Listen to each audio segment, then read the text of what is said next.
Hi hello नमस्कार मैत्रिणो, मी संध्या. तर पुन्हा एकदा तुम्हा सर्वांचं स्वागत करते मी आपल्या यूट्यूब चॅनलवरती. मैत्रिणो, आज मी तुम्हाला इथे बॅक साईडला बोटनेक आणि समोरच्या साईडला प्रिन्स कट अशा प्रकारे 41 साईजच्या मापाचं कटिंग आणि स्टिचिंग दाखवणार आहे.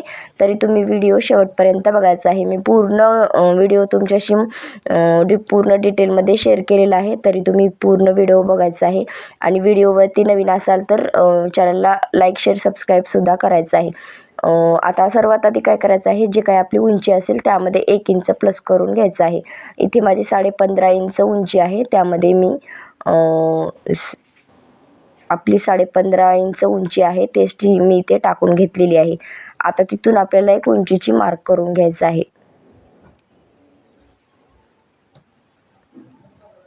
आता इथे आपल्याला काय करायचं आहे, शोल्डरचं माप टाकायचं आहे. जे काही तुमचं शोल्डर आहे ना, त्याचा हाफ करून तुम्हाला इथे शोल्डर टाकून घ्यायचं आहे. इथे आपलं पूर्ण बॅक साईडचा बोटनेकचा गळा असल्यामुळे इथे आपण हाफ शोल्डर टाकून घेतलेला आहे. त्यानंतर मुंडा आपल्याला इथे 7.5 इंचचा घ्यायचा आहे. 41 साईजसाठी मी इथे 8 इंचचं शोल्डर आणि 7.5 इंच मुंडा ठेवलेला आहे. आता छातीची घडी टाकायचं आहे, त्यामध्ये अर्धा इंच लूजिंग टाकायचं आहे आणि समोर 1.5 इंच एक्स्ट्रा आपल्याला शिलाई मार्जिनसाठी वाढवून घ्यायचं आहे. छातीची घडी इथे आपली 10.25 इंचाची आहे आणि समोर आपण हाफ इंच लूजिंग टाकलेलं आहे, कारण का हे बोटनेक ब्लाऊज असल्यामुळे अर्धा इंच लूजिंग टाकून घेतलेली आहे. आता आपण कमरेचा चौथा भाग टाकून घेऊया 9 इंच, त्यामध्ये 1 इंच प्लस टक्ससाठी घेऊया आणि समोर 1.5 इंच एक्स्ट्रा जेवढं वरच्या साईडने वाढवलेलं आहे ना, तेवढंच खालच्या साईडने सुद्धा कमरेत वाढवून घेऊया. 1.5 इंच एक्स्ट्राचं वाढवून घेतलेलं आहे. आता इथून आपल्याला स्ट्रेट लाईन ओढून घ्यायची आहे. आता इथे आपण बॅक साईडची पूर्ण मार्किंग करून घेतलेली आहे. आता मुंड्याला आकार देऊन घेऊया.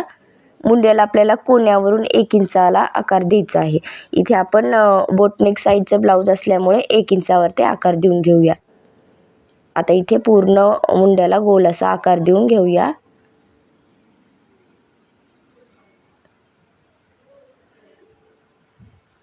आता मुंड्याला आकार देऊन झालेला आहे.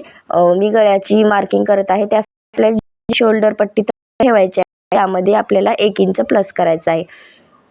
तर मी इथे 2.5 इंचाची शोल्डर पट्टी ठेवत आहे. त्यामध्ये मी 1 इंच प्लस केलेला आहे. समोर गळारुंदी माझी 4 इंचाची राहिलेली आहे. तुमची जे काही गळारुंदी तुम्हाला ठेवायची असेल ते तुम्ही इथे घेऊ शकता. मी इथे 4 इंचाची गळारुंदी घेतलेली आहे आणि 4 इंच गळा लांबीसुद्धा घेतलेली आहे. गळारुंदी मी 4.5 इंचाची ठेवलेली आहे आणि उंची आपली 4 इंचाची आहे. गळारुंदी 4.5 इंच आणि गळा लांबी मी 4 इंचाची घेतलेली आहे. तुम्ही तुमच्या आवडीप्रमाणे गळारुंदी कमी जास्त करू शकता. आता इथे आपण एक बॉक्स तयार करून घेऊया आणि तिथून आपल्याला गळ्याला आकार देऊन घ्यायचा आहे. आता इथे आपण बोटनेकची मार्किंग करूया. बोटनेकच्या गळ्याला इथे आकार देण्यासाठी आपण कोण्यावरून 1.5 इंचावरती मार्क करूया आणि तिथून आपण गळ्याला अशा प्रकारे बोटनेकचा शेप देऊन घेऊया. आता इथे आपल्याला काय करायचं आहे, खालच्या साईडने गळा ड्रॉ करायचा आहे. त्यासाठी आपल्याला खालची जी पट्टी जेवढी तयार पट्टी ठेवायचं आहे त्यामध्ये 1 इंच प्लस करायचं आहे, कारण का खालच्या साईडने हाफ इंच आपलं स्टिचिंगसाठी जाणार आहे आणि वरच्या साईडने गळ्याला पलटविण्यासाठी थोडंसं पाव इंचाचं जाणार आहे. त्यामुळे आपण 1 इंचाचं प्लस करून जे काही पट्टी तुम्हाला खालच्या साईडने ठेवायची असेल त्यानुसार तुम्ही ते गळा बनवून घेऊ शकता. इथे मी 5.5 इंचचा गळा तयार ठेवणार आहे. आता आपल्याला काय करायचं आहे, वरच्या साईडचा जो गळा आहे ना, तिथून आपल्याला 1.5 इंचवरती एक खूण करायची आहे आणि तिथून आपल्या समोर जे काय आपण वरच्या साईडने वाढवून घेतलं आहे शोल्डर, तेवढंच तिथं घ्यायचं आहे. गळा तेवढाच तिथे घ्यायचा आहे. 4.5 इंच गळारुंदी ठेवायची आहे आणि खालच्या साईडने जे काही तुम्हाला पट्टी ठेवायची असेल त्यानुसार तुम्ही इथे गळा ठेवून घ्यायचा आहे. इथे मी साधारणतः 5 इंचचा गळा तयार ठेवलेला आहे. तुम्ही इथे तुमच्या आवडीप्रमाणे कोणताही शेप देऊन घेऊ शकता. आता इथे आपला बॉक्स तयार करून झालेला आहे. यामध्ये आपण गळा मार्किंग करून घेऊया. जे काय आपल्या गळ्याचं सेंटर आहे ना, तिथे आपल्याला मार्क करायचं आहे. आता 5 इंचचा सेंटर काढून घ्यायचा आहे. 2.5 इंचावरती एक आपल्याला अशा प्रकारे खूण करून घ्यायची आहे आणि तिथून आपल्याला एक पॉईंट काढायचा आहे आणि तिथूनच आपल्याला गळ्याला मार्किंग करून घ्यायचं आहे. जिथे आपला गळ्याचा कोन आहे ना तिथून आपल्याला सेंटरच्या मार्किंगवरती अशा प्रकारे दोन्ही साईडला मार्किंग करून घ्यायचे आहे. इथे मार्किंग करून अशा प्रकारे आपला गळा तयार झालेला आहे. तुम्ही तुमच्या आवडीनुसार इथे कोणताही गळा ठेवू शकता. आता इथे आपला गळा तयार झालेला आहे आणि इथे पूर्ण बॅक पार्टची आपली मार्किंग करून झालेली आहे. आता ही आपण मार्किंग केलेला भाग जशास तसा कट करून घेऊया. आता मुंड्याची सुद्धा कटिंग करून घेऊया.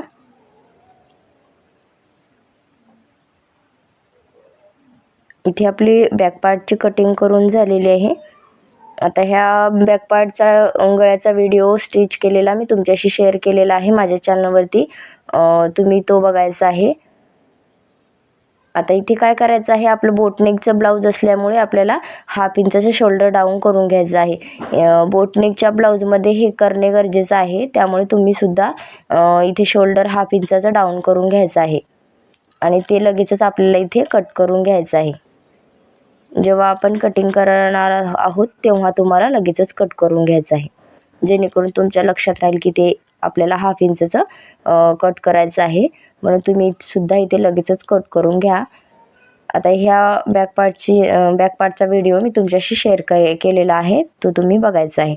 आता जो काय आपला बॅक पार्ट आहे ना तो आपल्याला एकदाच ॲडजस्ट करायचा आहे, कोणत्या साईडने ॲडजस्ट होतो की नाही हे बघायचं आहे. हे थोडंसं हेवी चेस्टचं माप असल्यामुळे थोडंसं ॲडजस्ट होत नव्हतं, त्यामुळे मी असं उभ्या पद्धतीने ठेवून घेतलेलं आहे. आणि जिथे कुठे आपली जॉईंट किंवा खुली साईड आहे ना त्या साईडने आपल्याला 1/2 इंच एक्स्ट्रा किंवा 1/2 इंच एक्स्ट्रा तुम्ही जे काही शिलाईमध्ये घेणार असाल हुक आणि काचपट्टीसाठी तेवढं तुम्हाला एक्स्ट्राचं वाढवून घ्यायचं आहे. मी इथे अर्धा इंचाचं एक्स्ट्राचं वाढवून घेतलेलं आहे. इथे आपले कारण का हे वाढवलेलं आहे ना जे की याच्यामुळे की आपलं जे समोरच्या साईडला हुकपट्टी आणि काचपट्टी लागणार आहे त्याच्यासाठी शिलाईसाठी इथे आपल्याला एक्स्ट्राचं वाढवून घेतलेलं आहे. आता जे आपण बॅक पार्ट ठेवून घेतलेला आहे ना तो जशास तसा मार्क करून घेऊया.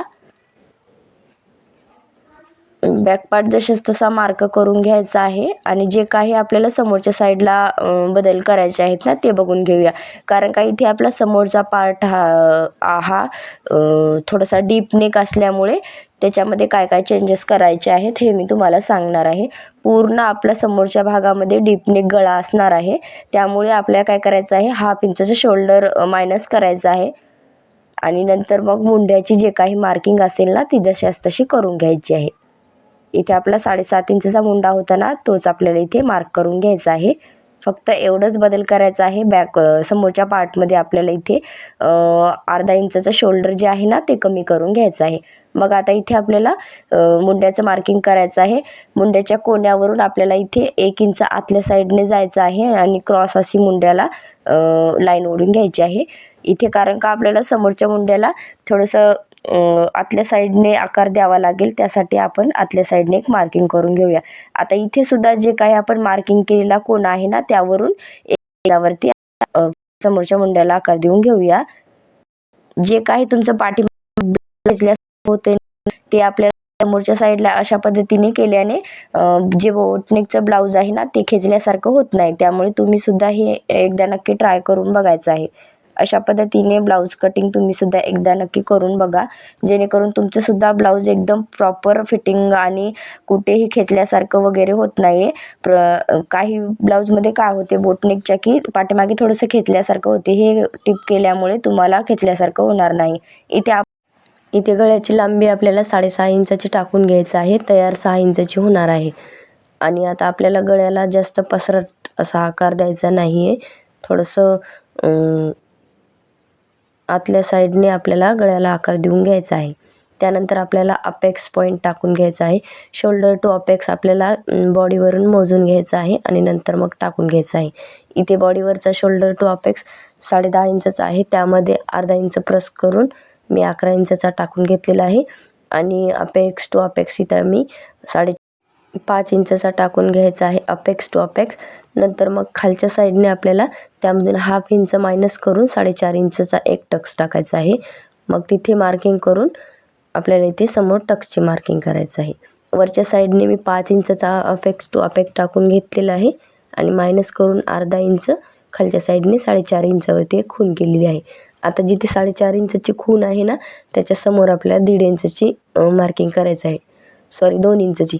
जर तुमची जास्त हेवी साईज असेल तर तुम्ही 2-2.5 इंचापर्यंत इथे टक्सची रुंदी घेतली तरी चालेल, आणि कमी साईज असेल तर तुम्ही इथे 1.5 इंचाची टाकून घ्यायचं आहे. मी इथे 2 इंचच्या टक्सची रुंदी टाकून घेतलेली आहे. आता आपल्याला टक्सची उंची 2 इंच करायचं आहे आणि टक्सला आपल्याला कर्व आकार असा आकार देऊन घ्यायचा आहे. जसं आपला प्रिन्स कटचा शेप असतो ना, तो इथे आपण देऊन घेऊया. एकदम कोण्यावरती आपल्याला इथे आर्म होलच्या हे प्रिन्स कटचा आकार टाकून घ्यायचा आहे. आता हे पूर्ण आपलं टक्स असणार आहे. इथला टक्स आपला हे पूर्ण मायनस होणार आहे. इथे मी 2 इंचचा टक्स टाकून घेतलेला आहे. तुम्हाला तेवढंच बाजूला जेवढं आपण इथे आतल्या साईडने वाढवून घेतलेलं आहे ना, तेवढंच बाजूला सुद्धा वाढवून घ्यायचं आहे. आता इथे 2 इंचाचं वाढवून घ्यायचं आहे आपण बाजूला, आणि वरच्या साईडने 1 इंचाचं वाढवून घ्यायचं आहे. खालच्या साईडने मी 2 इंचाचं वाढवलेले आहे.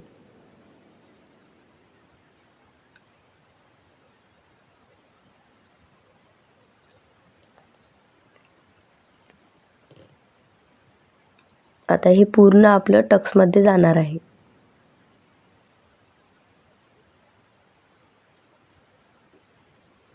आता इथे काय करायचं आहे, आपल्याला टक्समध्ये थोडासा पफ यावा यासाठी आपल्याला 1/2 इंच खालच्या साईडने वाढवून घ्यायचं आहे.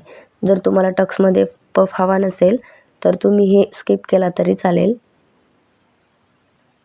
इथे मी 1/2 इंचचं एक्स्ट्राचं खालच्या साईडने वाढवून घेतलेलं आहे, जे की आपलं फक्त पफमध्येच असणार आहे. बाजूने मी ह्याला मायनस करून टाकणार आहे. आता फिटिंगच्या साईडने सुद्धा हे मायनस करायचं आहे. हे पूर्ण आपलं मायनस होणार आहे. मी हे पूर्ण कट करणार आहे. आणि आपल्याला हुकपट्टीच्या साईडने सुद्धा अशा पद्धतीने अर्ध्या इंचाच्या वर जायचं आहे आणि मायनस करून टाकायचं आहे. आता ही मार्किंग आपली पूर्ण करून झालेली आहे. आता आपल्याला कटिंग करायची आहे. इथे आपल्याला आतमधला मुंडा कट करायचा आहे.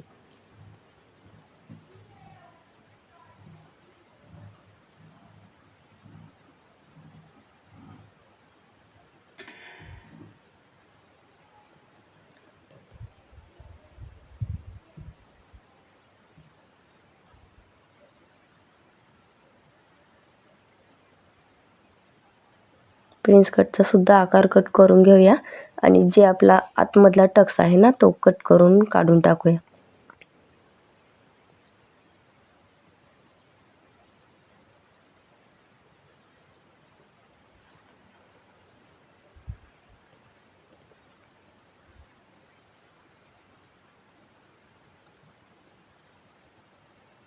आता इथे पूर्ण आपली कटिंग करून झालेली आहे समोरच्या पार्टची. आता जे मायनस केलेलं होतं ना बाजूने, ते सुद्धा आपण कट करून घेऊया.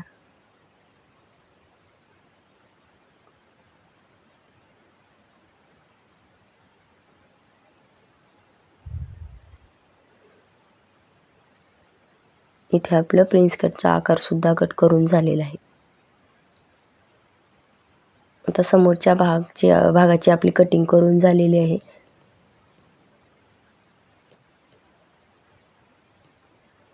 आता आपण बाहीची कटिंग करून घेऊया. इथे मी 4 फोल्ड अस्तर करून घेतलेलं आहे आणि बाहीची रुंदी मी टाकून घेत आहे. 9 इंच आपली बाही रुंदी असणार आहे. बाहीची उंची इथे तयार आपल्याला 10 इंचची ठेवायची आहे. 9 इंचची ठेवायची आहे. त्यामध्ये 1 इंच प्लस करून इथे 10 इंचची उंची घ्यायची आहे. तुम्हाला तुमची जे काही उंची ठेवायचं असेल त्यामध्ये 1 इंच प्लस करून घ्या. मग आपण इथे असा एक बॉक्स तयार करूया. इथून आपल्याला बाही डाऊन करायचं आहे. बाही डाऊन आपल्याला 3.5 इंचावरती करून घ्यायचं आहे. 3.5 इंचावरती बाही डाऊन करायचं आहे.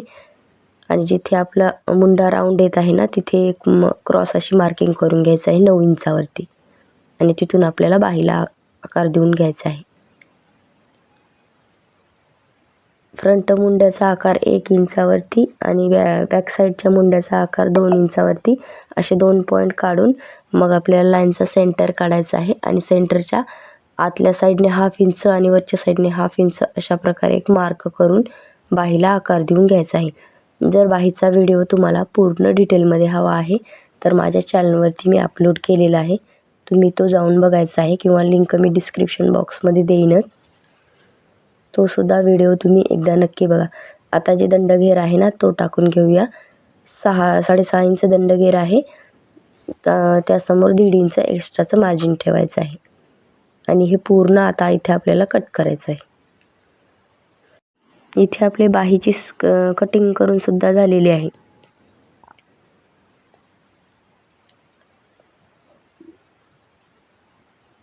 आता इथे मी समोरच्या मुंड्याचा आकार लगेचच कट केलेला नाही आहे, जेव्हा मी स्टिचिंग करेल ना तेव्हा तो आकार मी कट करून घेणार आहे. तुम्ही इथे जर लगेचच कट केला असाल तर एक मार्किंग करून घ्यायची आहे. चला तर मग पुन्हा भेटूयात अशाच एका छानशा व्हिडिओमध्ये. तोपर्यंत बाय बाय.